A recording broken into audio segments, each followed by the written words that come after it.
ఎన్నికల కొద్ది రోజుల ముందు నందిగామ టీడీపీకి షాక్ ఇచ్చిందని చెప్పాలి. టీడీపీకి సంబంధించి చాలామంది నేతలు ఈరోజు వైసీపీ తీర్థం పుచ్చుకున్నారు. ప్రస్తుతం ఎమ్మెల్సీ మురళీధర్ అరుణ్ కుమార్ ఉన్నారు. సరే, ఎంతమంది ఈరోజు మీ పార్టీలో జాయిన్ అయ్యారు? ఎన్నికల ముందు మీ పార్టీకి ఇది బలం చేకూరుస్తుంది అనుకుంటున్నారా? సుమారు 150 కుటుంబాలతోటి ఒక బలమైన నాయకుడు తెలుగుదేశం పార్టీలో పుట్టి తెలుగుదేశం పార్టీలో సేవలందించి అటువంటి నాయకుడు ఈరోజు నందిగామ టౌన్లో వైఎస్ఆర్ కాంగ్రెస్ పార్టీలో చేరడం జరిగింది. ఈయనే కాదు, అనేక మంది గత 3 నెలల నుంచి తెలుగుదేశం పార్టీ నాయకులందరూ కూడా వైఎస్ఆర్ కాంగ్రెస్ పార్టీలో చేరుతున్నారు. అతి తొందరలో తెలుగుదేశం పార్టీని ఖాళీ చేసే రోజులు వస్తాయి.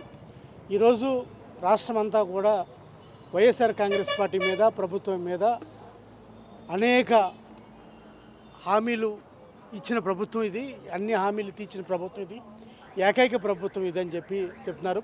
ఈరోజు మేనిఫెస్టో చూసినా, లేకపోతే మేనిఫెస్టోలో అమలు తీరు చూసినా ఈ ప్రభుత్వానికి మా మద్దతు అని చెప్పి సామాన్య ప్రజలు, బడుగు బలహీన వర్గాలందరూ కూడా ఏకకంఠంతో వైఎస్ఆర్ కాంగ్రెస్ పార్టీ వైపు మొగ్గు చూపిస్తున్నారు. 5 ఏళ్లుగా నియోజకవర్గం మీద ప్రత్యేక ఫోకస్ పెట్టారు. నందిగామ మున్సిపాలిటీకి సంబంధించి కొన్ని డెవలప్మెంట్ కార్యక్రమాలు చేశారు. కొన్ని రోజులు మాత్రమే ఎన్నికలకు ఉంది. మీ కష్టం కానీ లేకపోతే మీరు చేసిన అభివృద్ధి ఓటర్ రూపంలో మారబోతుంది అనుకుంటున్నారా?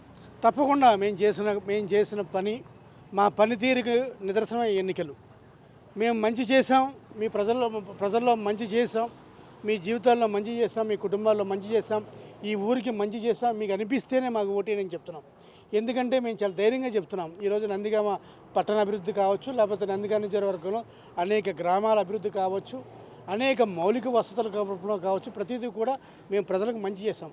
గత 30 సంవత్సరాల నుంచి ఈ నందిగామలో పైన ఏ పార్టీ అధికారులు ఉన్నప్పటికీ కూడా తెలుగుదేశం పార్టీ ఎమ్మెల్యేగా ఉండేవారు.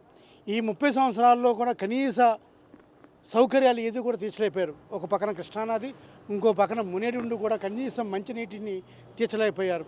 అనేక డ్రైన్ సిస్టమ్ కావచ్చు, లేకపోతే మంచినీళ్ళు కావచ్చు, లేకపోతే ఎత్తిపోతల పథకాలు కావచ్చు, ఏది కూడా లేకుండా పోయింది.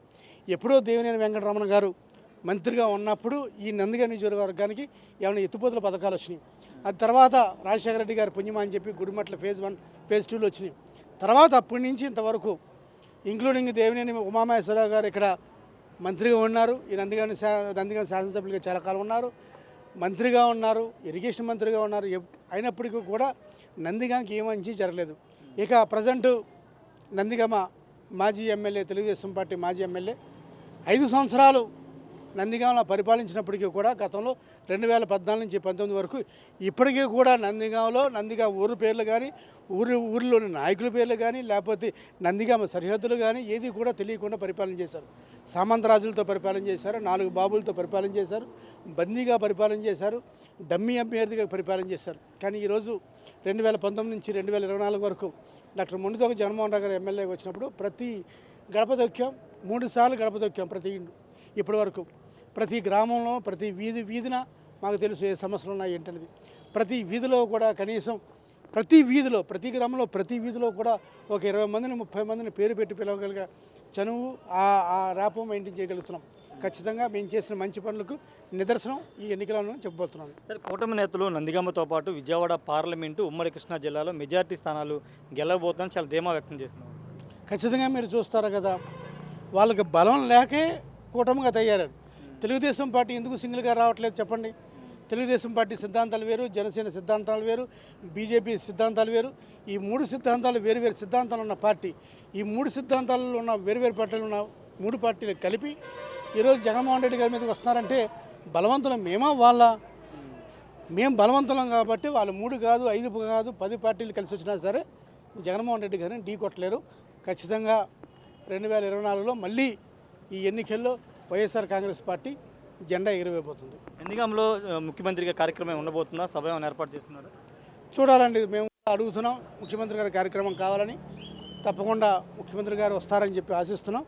తప్పకుండా ఉంటే కనుక ప్రజలందరూ కూడా ఎదురు చూస్తున్నారు ముఖ్యమంత్రి గారి కార్యక్రమం ఎప్పుడా అని.